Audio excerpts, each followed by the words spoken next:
Hello everyone and welcome to my video analysis of SOCOM 4, also known as SOCOM Special Forces in Europe. This analysis is based on a multiplayer beta version of the game. Because of this, issues with the move implementation discussed here might be no more in the final version or be fixed with the post-release updates. Anyway, what you are watching now is the first of a two-parts analysis, and I strongly invite you to watch the second part as well in order to get the whole picture about the current state of move implementation in SOCOM 4. Alright, let's do this. Let's begin from the very basic, which is the on-screen cursor and more specifically its visibility. In games that adopt a floating cursor, it is very important to make it stand out from the rest, because otherwise it would be very easy to lose track of it. Now, while Guerrilla Games adopted a big yellow cursor to cope with this in Killzone 3, Zipper went for a more elegant solution with the SOCOM 4. Compared to the fixed reticle you get when using the DualShock 3, in fact, the move cursor is highlighted by 3 extra visual elements: a red dot in the middle of the crosshair, a stronger glow around it, and a laser sight connecting it to the gun.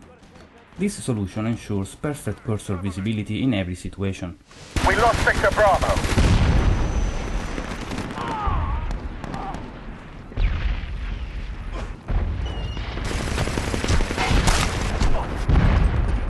Moreover, just like in Killzone 3, the cursor is always on screen in situations where it normally disappears when using the DualShock 3, like running, a necessity when using these sort of pointers.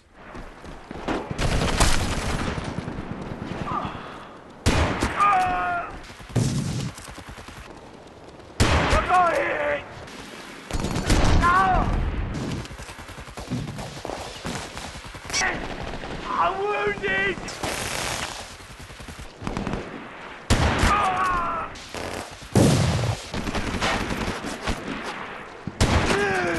If there is one thing I'd fix about the cursor though, is the intensity of the glow around it when using weapons with low hip accuracy like a sniper rifle. In this case the cursor is bigger, but so is the glow, which actually ends up hiding a portion of the scene, making it difficult to see targets through it. On the subject of visibility, it would also be nice to rethink the size of the vote to kick notification you can see at the right side of the screen. While already annoying for DualShock 3 users, it is more so for Move ones, because the area it covers is also an area you can actually shoot at.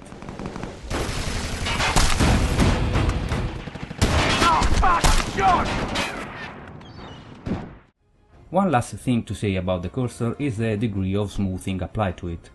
As you can see here, it's quite severe and results in the cursor not picking up the smallest movements. Compared to the Killzone 3 cursor, which you can see represented to the right here, it feels slightly unresponsive.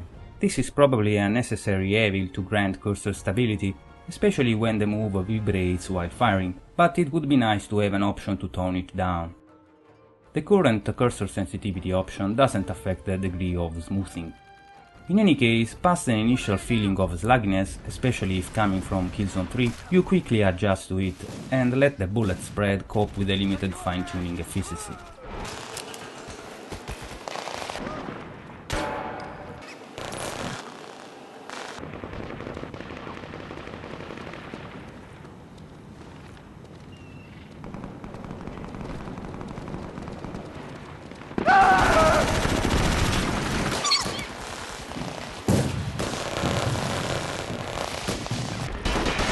We've got wounded!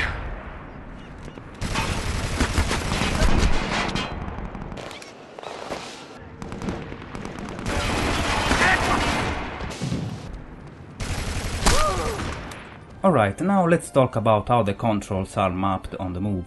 For the purpose of this demonstration, I'll use the default setup, but there are other options to choose from. As usual, trigger is for shooting and square is for reloading.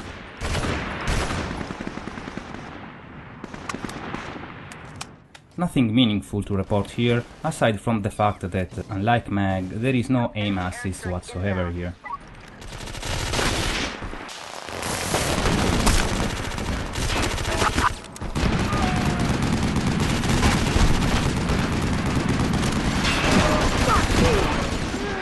We got him. Now get...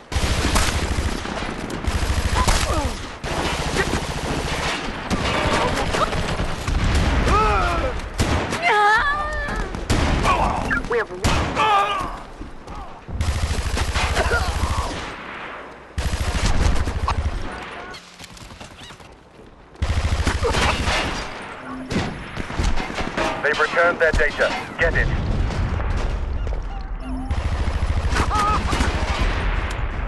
Okay, that was how firing from the hip works. As for aiming, you have two options. First of all, holding down the move button brings the camera near the right shoulder, allowing for more accurate shots, to the expense of peripheral visibility and mobility. And again, just like hip fire, there is no aim assist here either.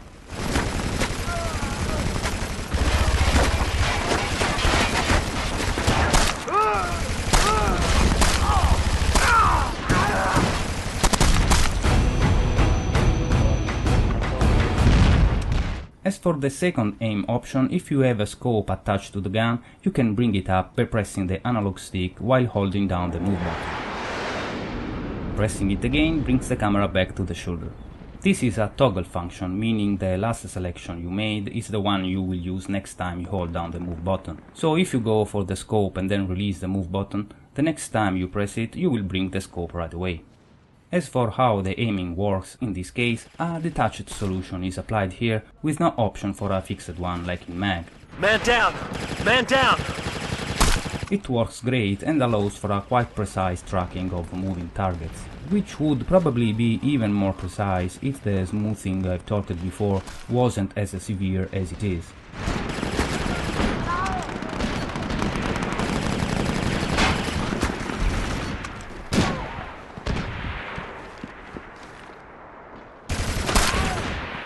Okay, now let's investigate the aiming system during the transition between normal aim and zoomed aim through the scope.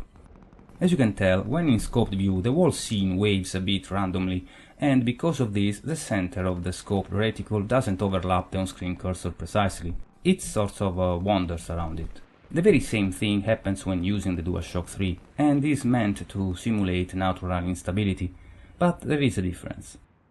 When getting back to normal aim mode with the move, the on-screen cursor shows up close to the last position of the center of the scope.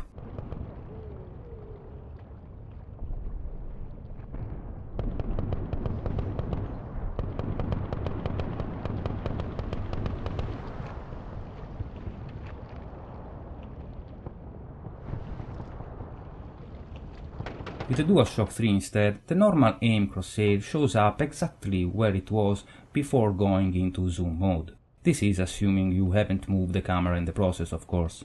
Not a big deal, but worth mentioning, I guess. Now, when it comes to scopes which allow for different degrees of zoom, like the sniper rifle ones, a more important difference shows up.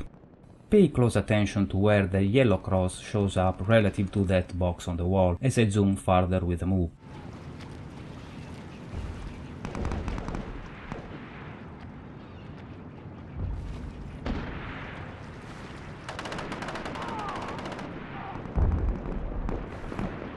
Now take a look at what happens when I do the same with the DualShock 3.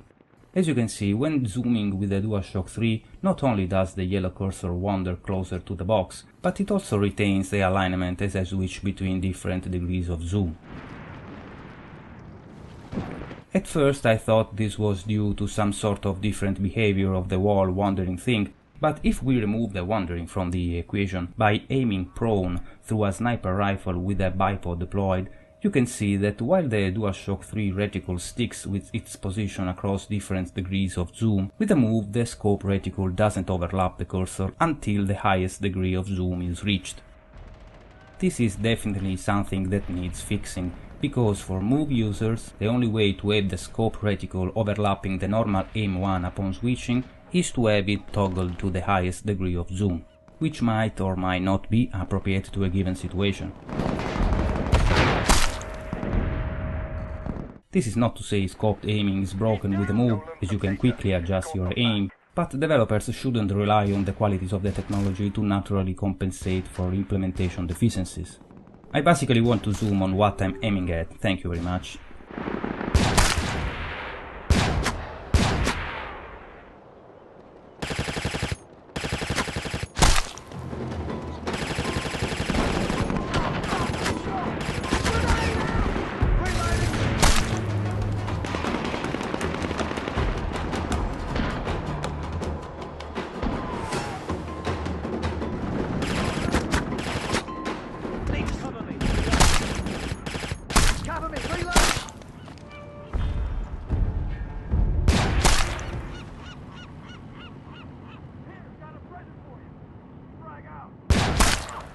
Another issue with zoomed aiming comes from the way the camera behaves whenever you are shooting.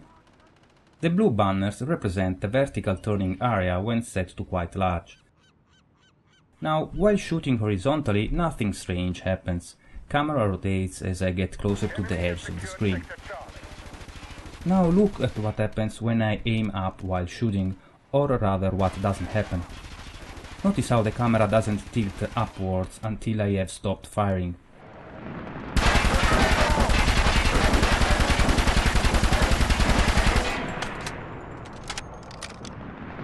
There is some sort of auto camera freezing going on, which is sort of fine since it's unlikely you'd start firing at a guy above you before you have framed him. But look at what happens in the opposite scenario. Pay attention to how the camera behaves as I tilt the move downwards while firing. Notice how the camera tilts downwards even if the cursor is still well within the vertical dead zone margins. To show this better, I'm applying here a red line to represent the moment I start tilting the move downwards.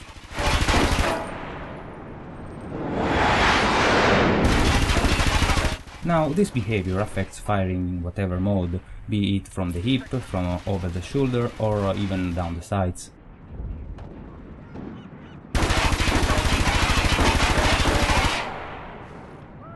Now, while you won't probably even notice this while firing from the hip or from over the shoulder since the camera is pulled back, when it comes to the down the sides aiming, even the slightest downward tilt of the move causes a quite dramatic camera movement which results in you losing track of the target completely.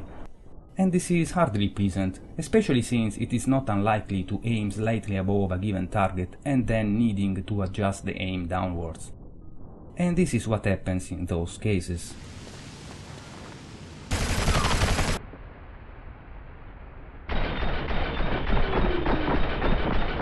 It sure is very annoying, to the point of severely reducing your willingness to use scopes or reflex sights, which you can bet are put to good use by DualShock 3 players instead. Moving on, in SOCOM 4 you can bring two types of guns in battle and switch between them by tapping the L2 trigger. Pretty simple and effective.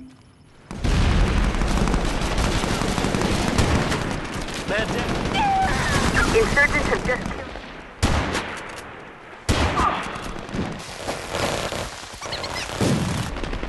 We've got wounded!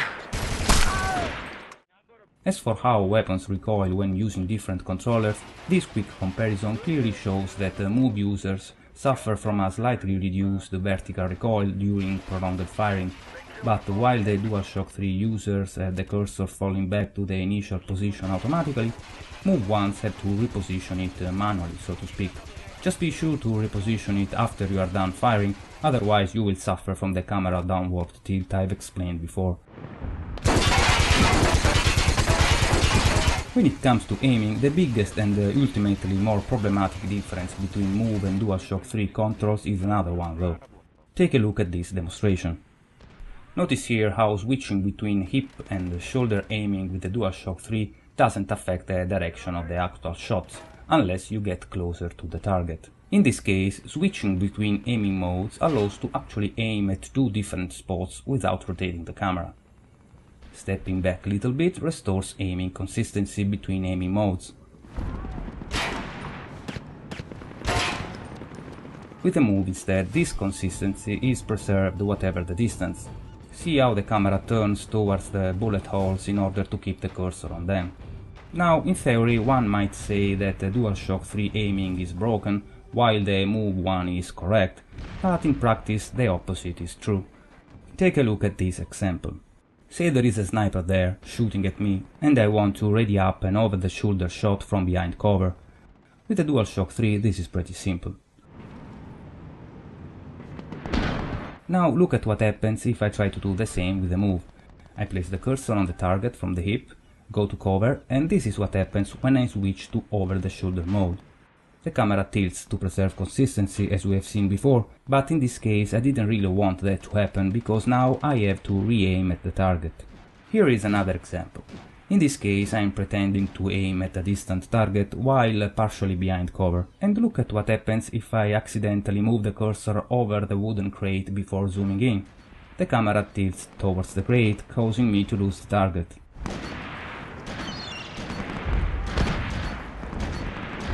So now you can understand why aiming with the DualShock 3 works the way it does when you happen to be aiming at a fairly close object. It allows to freely switch between aiming modes from behind cover without risking to lose orientation. Now, if you think this is something of a worst case scenario, think again, because this is what actually happens all the time in numerous situations. Check these examples.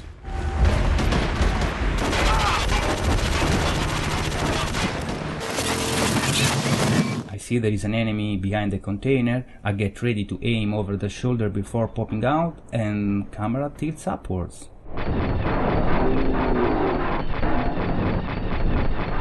Here is another one. We've acquired intel. Cover them.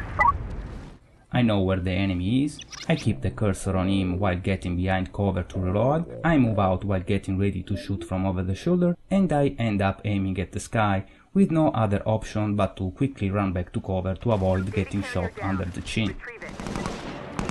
Insurgents have just killed the bomb technician. Here again I aim and strafe out from cover while the cursor is still on the mule, and I find myself offering my right side to potential enemies coming from the opening I actually wanted to aim at. Here is another example, but this time I get no second chance.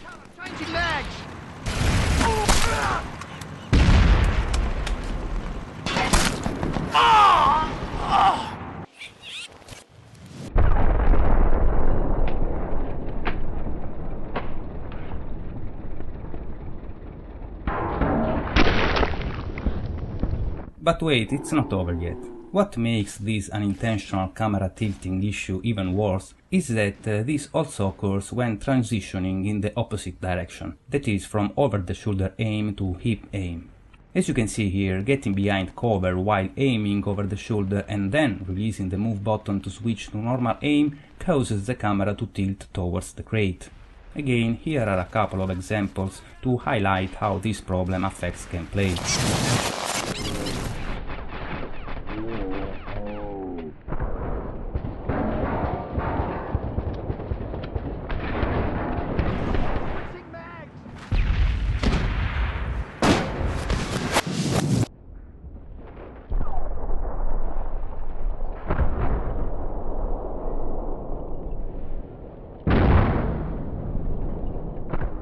And here is a final, longer sequence showing all I have discussed thus far.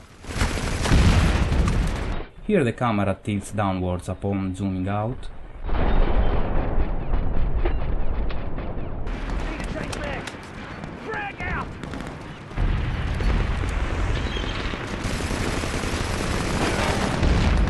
Here again it tilts down upon zooming out.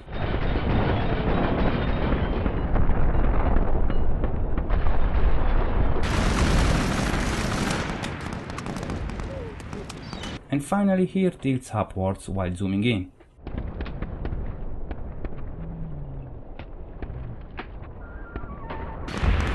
Now, while all these issues don't turn SOCOM 4 into an unplayable mess, they clearly make camera management more troublesome for noob users, especially when dealing with covers. Personally, I have adjusted my behavior to avoid unintentional camera movements, and by understanding what's going on under the hood, you can probably do the same, but honestly this is too much to ask to noob users. Sadly, this is not all that needs fixing in SOCOM 4, in fact more issues are in there to be addressed. To learn more about those, please watch the second part of this analysis by clicking on the link to the top right. And for now, thanks for watching and see you there. Ciao!